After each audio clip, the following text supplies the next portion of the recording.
Hello বন্ধুরা, কেমন আছো সকলেই? আশা করছি সকলেই খুব ভালো আছো আর আমরাও খুব ভালো আছি। আর আমার আবারও আরেকটি নতুন ভিডিওতে তোমাদের অনেক অনেক স্বাগত জানাচ্ছি। আজকে কিন্তু প্রচণ্ড গরম আর বেশ ভালো মতো গরম পড়ে গেল এবার। তো গতবারের তুলনায় এবার তো বেশি গরম পড়বে। তো সকাল সকাল দেখো আমি কিন্তু স্নান করে নিয়েছি আর পুজো করে নিয়েছি। তারপর কিন্তু আমি এখানে সবজিগুলো ফ্রিজ থেকে বের করে নিলাম। আজকে হবে ইঁচড় আর এই যে পটলগুলো দেখলে ওই পটলের তরকারি, আর হচ্ছে হবে কলাইয়ের ডাল।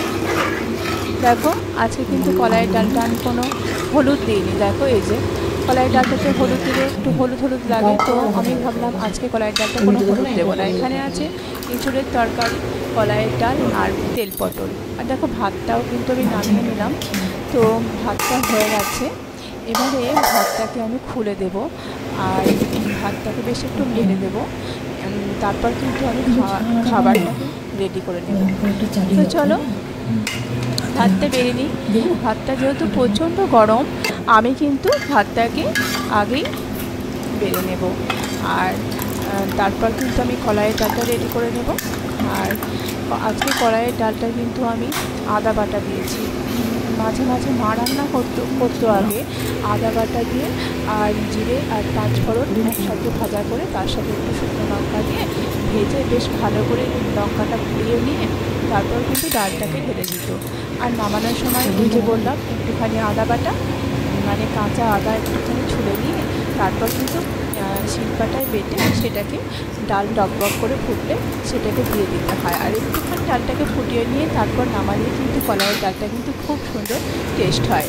আর লবণ হলুদ পরিমাণ মতো দিলে এই কলাইয়ের ডাল দিয়ে আর গোল গোল পোস্তের ছিটিয়ে আলু ভাজা, এই দুটোকে কিন্তু আর কোনো কিছু লাগে না। আবার কেউ গ্রাম্য এলাকাতে যেমন কলাইয়ের ডালের সাথে টক আলু, বেগুন, বড়ি, তেঁতুল দিয়ে টক কিংবা কাঁচা আমের টক, এটাও কিন্তু খুব ভালো লাগে। আগে তো আমরা কলাইয়ের ডাল হলে কিন্তু ওই টক বানাতাম। মসুর ডাল বা কলাইয়ের ডালের সাথে টকটা খুব ভালো লাগে। আবার অনেক সময় ডাল দিয়েই টক বানিয়ে নেওয়া যায়, মানে মটরের ডালের মধ্যে আম ছোপ দিয়েও টক বানিয়ে নেওয়া যায়, মসুর ডালের মধ্যেও আম দিয়ে আম ডাল বানিয়ে নেওয়া যায়, সেটাও কিন্তু খেতে মন্দ হয় না। আর দেখো এবারে আমি সবজিগুলো তুলে নিলাম পাতে আর খাবারটা রেডি হয়ে গেছে। চলো এবার খাবারটা দিয়ে আসি। আজকে ছিল তেল পটল, ইঁচড়ের তরকারি আর কলাইয়ের ডাল। তো আর ভাবলাম যে পাঁপড় ভাজবো না, কোনো একটা ভাজা না হলে কিন্তু সেটা ভালোই লাগে না। তো ভাবলাম যে একটা কিছু ভেজে নিই। তো আমি ভাবলাম একটা অমলেট ভেজে নিই।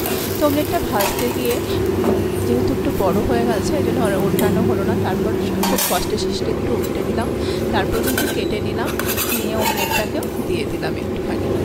তো অমলেট ভাজা, ডাল, কলাইয়ের ডাল, তেল পটল আর ইঁচড়ের তরকারি, এটাই ছিল আজকের লাঞ্চ।